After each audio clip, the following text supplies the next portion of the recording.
اگر تمہارے دو بھائیوں کے درمیان کوئی اختلاف ہو جائے، کوئی جھگڑا کھڑا ہو جائے، دونوں کے درمیان تنازع ہو جائے، تو تمہارا کام یہ ہے کہ ان کے درمیان صلح کراؤ۔ دو آدمیوں کے درمیان جھگڑا ہوا ہے کسی بھی وجہ سے، چاہے وہ کسی جائیداد کا جھگڑا ہو، چاہے کاروبار کا جھگڑا ہو، چاہے خاندانی معاملات کا جھگڑا ہو، جو بھی جھگڑا پیدا ہو، تو سارے دوسرے مسلمانوں کا یہ فریضہ ہے کہ اس جھگڑے کو ختم کرانے کے لیے دونوں میں صلح کرانے کی کوشش کریں۔ فَأَصْلِحُوا بَيْنَ أَخَوَيْكُمْ، اپنے دو بھائیوں کے درمیان صلح کراؤ۔ اور وَاتَّقُوا اللَّهَ، اور اللہ سے ڈرو، یعنی کہ جب صلح کرانے کا موقع آئے تو پوری طرح غیر جانبدار ہو کر صلح کراؤ۔ اللہ سے ڈرو کہ اگر تم کسی ایک فریق کی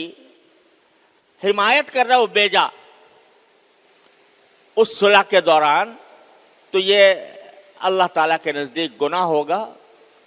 اور تم سے آخرت میں اس کے بارے میں سوال ہوگا، پوچھا جائے گا کہ تم نے کسی کی فریق کی حمایت بیجا حمایت کیوں کی، بلکہ غیر جانبدار ہو کر باتیں سنو دونوں کی، اور جو آدمی حق پر ہو اس کی بات مانو، اس کے حق میں فیصلہ کرو، اور جو باطل پر ہے، جو غلط بات کہہ رہا ہے، اس کی بات نہ مانو۔ اور اگر صلح کرانے کے لیے ضرورت پیش آئے کہ بھئی کچھ یہ اپنا حق چھوڑ دے، کچھ وہ اپنا حق چھوڑ دے، تو اس کے اوپر بھی آمادہ کرنے کی کوشش کرو تاکہ کوئی متفقہ نتیجہ نکل آئے اور اس کے نتیجے میں جھگڑا ختم ہو جائے۔ یہاں تک کہ رسول کریم صلی اللہ علیہ وسلم نے ارشاد فرمایا کہ لیس الکاذب من یصلح بین الناس، کہ جب کوئی جھگڑے کو ختم کرنے کے لیے کوئی مصالحت کرا رہا ہو تو اگر وہ کوئی بات ایسی بھی کہہ دے جو خلاف واقعہ ہو لیکن مصلحتاً کہہ دیے کہ تاکہ دونوں کا جھگڑا ختم ہو جائے، تو اس کی بھی اجازت ہے۔ کہتے ہیں ایسا شخص جھوٹا نہیں ہے جو دو مسلمانوں کے درمیان جھگڑا ختم کرانے کے لیے کوئی ایسی بات کہتا ہے کہ جو دیکھنے میں خلاف واقعہ معلوم ہو رہی ہے۔ مثلا دو آدمی جو ہیں وہ آپس میں بالکل ایک دوسرے کے ساتھ دشمنی پر آمادہ ہیں، ایک دوسرے کے خلاف بہت بغض رکھتے ہیں، تو کسی ایک فریق سے جا کر یہ کہنا کہ بھائی تم اس کو اتنا برا سمجھتے ہو، وہ تو تمہارے حق میں دعائیں کرتا ہے، وہ تو تمہارے حق میں دعائیں کرتا ہے، تم اس کو اتنا اپنا بدخواہ نہ سمجھو، وہ تو دعا کرتا ہے۔ اور نیت دل میں یہ ہے کہ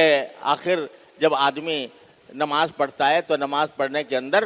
وہ آخر میں کچھ دعا کرتا ہے، اللہم اغفر للمؤمنین والمؤمنات، یا اللہ سارے مسلمانوں کو کی مغفرت فرما، اور اس میں یہ بھی داخل ہے۔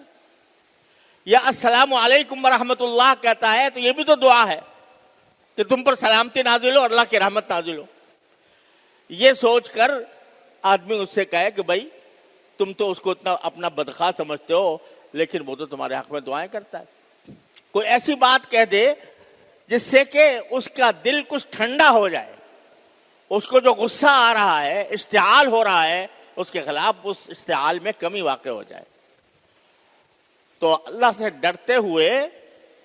دونوں کے درمیان صلح کراؤ، لعلکم ترحمون، تاکہ اللہ تعالیٰ کی طرف سے تم سب پر رحم ہو۔ جب جھگڑا ختم کراؤ گے اور جھگڑا ختم کر کے مسلمان آپس میں بھائی بھائی بن جائیں گے تو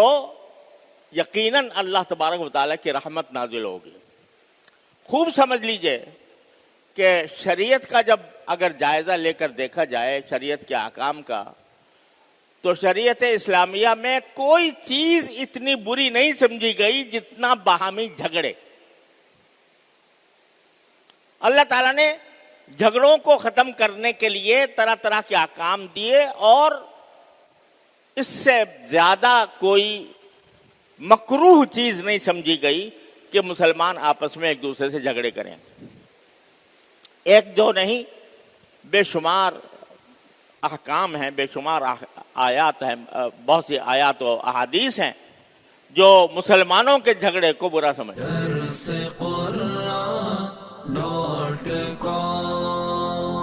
www.darsequran.com